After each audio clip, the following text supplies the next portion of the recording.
నమస్తే. ఈరోజు మనమొక అద్భుతమైన టాపిక్ గురించి మాట్లాడుకోబోతున్నాం. ప్రతిరోజు మనం చేసే చిన్న చిన్న అలవాట్లు మన బ్రెయిన్ కెపాసిటీని ఎలా మారుస్తాయో, మన పనితీరును ఎలా అద్భుతంగా తీర్చిదిద్దుతాయో ఈ విశ్లేషణలో తెలుసుకుందాం. సిద్ధంగా ఉన్నారా? అసలు మేధావులు పుట్టుకతోనే అలా పుడతారా, లేక వారి తెలివితేటలను తరువాత పెంచుకుంటారా? ఈ ప్రశ్న ఎప్పుడైనా మీకు వచ్చిందా? మనలో చాలామంది ఏమనుకుంటారంటే అసాధారణమైన తెలివితేటలు పుట్టుకతోనే వస్తాయని. కాని సైన్స్ ఏం చెప్తుందో తెలుసా? అది నిజం కాదు. మేధస్సు అనేది ముందుగానే డిసైడ్ అయిన ఫీచర్ ఏమీ కాదు. అది మనం స్వయంగా నిర్మించుకోగల ఒక అద్భుతమైన నిర్మాణం. ఈరోజు మనం ప్రధానంగా 6 అంశాలను కవర్ చేయబోతున్నాం. అవేంటంటే పుట్టుకతో వచ్చే మేధస్సు అనే అపోహ, మెదడు హార్డ్వేర్కు ఇంధనం, కదలికా విశ్రాంతి, మెదడును చురుకుగా ఉంచడం, మైండ్ఫుల్నెస్ పవర్, మరియు చివరగా మన జీవితకాల సామర్థ్యాన్ని ఎలా బయటకు తీయాలి అనేది. సరే, మొదటి పాయింట్తో స్టార్ట్ చేద్దాం. పుట్టుకతో వచ్చే మేధస్సు అనే అపోహ, అలాగే మన కాగ్నిటివ్ పొటెన్షియల్ని ఎలా అర్థం చేసుకోవాలి అనేది చూద్దాం. ఇక్కడ మనం న్యూరోప్లాస్టిసిటీ అనే పదం గురించి ఖచ్చితంగా తెలుసుకోవాలి. సింపుల్గా చెప్పాలంటే మన బ్రెయిన్ ఒక రబ్బర్ బ్యాండ్ లాంటిదన్నమాట. అది సాగుతుంది, మనం కొత్త విషయాలను నేర్చుకున్నప్పుడు తనను తాను మార్చుకుంటుంది. తెలివితేటలనేవి ఎప్పుడూ ఒకేలా ఉండవు. జీవితాంతం వాటిని మనం డెవలప్ చేసుకోవచ్చు అని నిరూపించే సైంటిఫిక్ ప్రూఫ్ ఇది. ఇప్పుడు రెండో భాగంలోకి వెళ్దాం. మెదడు హార్డ్వేరుకు ఇంధనం అంటే మన ఆహారం మరియు గట్ బ్రెయిన్ యాక్సిస్. మన బ్రెయిన్ సరిగ్గా పనిచేయాలంటే వాటర్ చాలా చాలా ముఖ్యం. ఎందుకంటే సరైన నీటి శాతం ఉంటేనే మెదడు కణాలకు అవసరమైన ఎనర్జీ అందుతుంది. అలాగే లోపల ఉన్న పనికిరాని వ్యర్థాలు ఎప్పటికప్పుడు బయటకు పోతాయి. ముఖ్యంగా బ్రెయిన్ సెల్స్ని ఆక్సిడేటివ్ స్ట్రెస్ నుండి రక్షించడానికి ఇది చాలా అవసరం. చూసారా, సింపుల్గా నీళ్లు తాగడం వల్ల మెదడు ఎంత యాక్టివ్ అవుతుందో. ఇక మనం తినే ఫుడ్ విషయానికొస్తే ఇదే మన బ్రెయిన్కి అసలైన ఫౌండేషన్. ఒమేగా 3 ఉండే చేపలు, యాంటీఆక్సిడెంట్లు పుష్కలంగా ఉండే బెర్రీ పండ్లు, ఆకుకూరలు, అలాగే మనం ఇష్టంగా తినే డార్క్ చాక్లెట్, ఇవన్నీ మన మెదడు నెట్వర్క్ను సూపర్ స్ట్రాంగ్గా మార్చే అద్భుతమైన ఫుడ్స్. మరొక ఇంట్రెస్టింగ్ విషయమేంటంటే గట్ బ్రెయిన్ యాక్సెస్.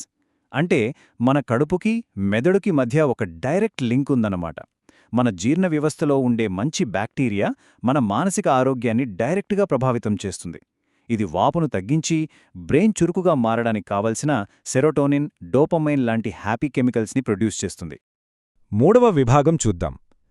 కదలిక మరియు విశ్రాంతి. అంటే మన బాడీని మనం ఎలా మెయింటైన్ చేసుకుంటున్నాం అనేది. మీకు తెలుసా, మనం వ్యాయామం చేసినప్పుడు బ్రెయిన్లో అసలు మ్యాజిక్ జరుగుతుంది. వర్కౌట్ చేయడమనేది బ్రెయిన్కి అచ్చమొక మంచి ఎరువులా పనిచేస్తుంది.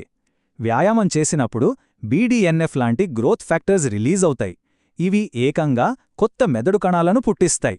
సో సింపుల్ లాజిక్, కండరాలు కదిలితే మెదడు ఎదుగుతుంది.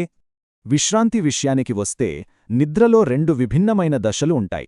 ఒకటి REM స్లీప్, రెండోది డీప్ స్లీప్. పగలు జరిగిన విషయాలను మెమొరీలో సేవ్ చేయడానికి, ఎమోషన్స్ని బ్యాలెన్స్ చేయడానికి REM స్లీప్ హెల్ప్ చేస్తుంది. ఇక డీప్ స్లీప్ అనేది కొత్త కణాలను సృష్టించడానికి, పనికిరాని వ్యర్థాలను క్లీన్ చేయడానికి ఉపయోగపడుతుంది. ఇవి రెండూ మన బ్రెయిన్ హెల్త్కి 2 కళ్లలాంటివి. అందుకే 8 గంటల నిద్ర అనేది ఎంత ముఖ్యమో ఇక్కడ మనకు అర్థమవుతోంది. మన బ్రెయిన్ మెమరీస్ని సేవ్ చేసుకోవటానికి, అవసరం లేని విషయాలని డిలీట్ చేసి ఫ్రెష్గా తయారవటానికి ఖచ్చితంగా 8 గంటల క్వాలిటీ స్లీప్ అనేది బేసిక్ రిక్వైర్మెంట్. ఇప్పుడు 4వ విభాగం, చురుకైన అభిజ్ఞా నిమగ్నత. అంటే మన న్యూరల్ నెట్వర్క్ని ఎలా యాక్టివేట్ చెయ్యాలి అనేది. ఎప్పుడూ మొబైల్ స్క్రీన్స్ వైపు చూడటమే కాకుండా కాస్త చెస్, పజిల్స్, స్క్రాబుల్, లెగో లాంటివి ఆడితే బ్రెయిన్కి అదిరిపోయే ఎక్సర్సైజ్ దొరుకుతుంది. ఇలా లాజికల్గా ఆలోచించడం వల్ల బ్రెయిన్లోని ప్రీఫ్రంటల్ కార్టెక్స్ ఏరియాలో భౌతికంగా మార్పులు వస్తాయి. దీనివల్ల ప్రాబ్లమ్ సాల్వింగ్ స్కిల్స్ కూడా సూపర్ ఫాస్ట్గా తయారవుతాయి. మరొక అద్భుతమైన ఉదాహరణ ఏదైనా కొత్త మ్యూజిక్ ఇన్స్ట్రుమెంట్ నేర్చుకోవడం.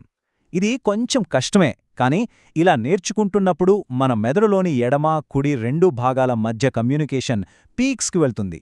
ఇది బ్రెయిన్ పవర్ని ఒక నెక్స్ట్ లెవెల్కి తీసుకెళ్తుంది. ఇక 5వ విభాగం, మైండ్ఫుల్నెస్ యొక్క శక్తి.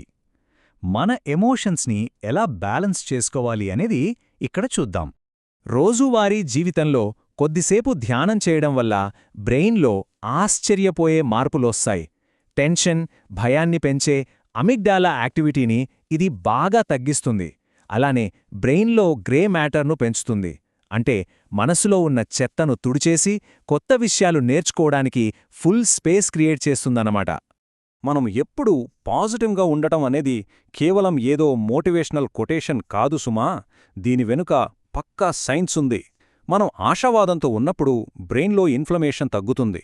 అంతేకాదు, మన బ్రెయిన్ చురుగ్గా మారటానికి కావలసిన డోపమైన్, సెరోటోనిన్ లాంటి హ్యాపీ కెమికల్స్ కుప్పలు కుప్పలుగా రిలీజ్ అవుతాయి. ఇక ఫైనల్గా 6వ విభాగం జీవితకాల సామర్థ్యాన్ని అన్లాక్ చేయడం.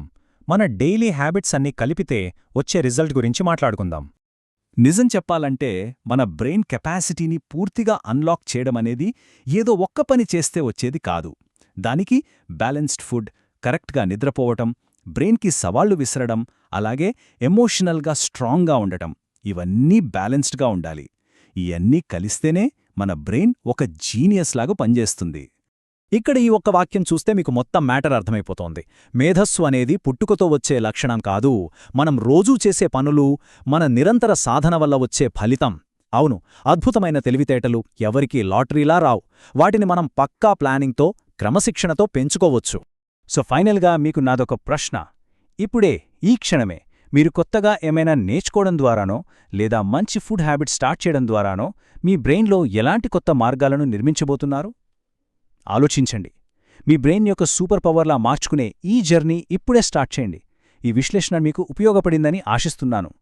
మళ్ళీ మరొక ఇంట్రెస్టింగ్ టాపిక్తో కలుద్దాం.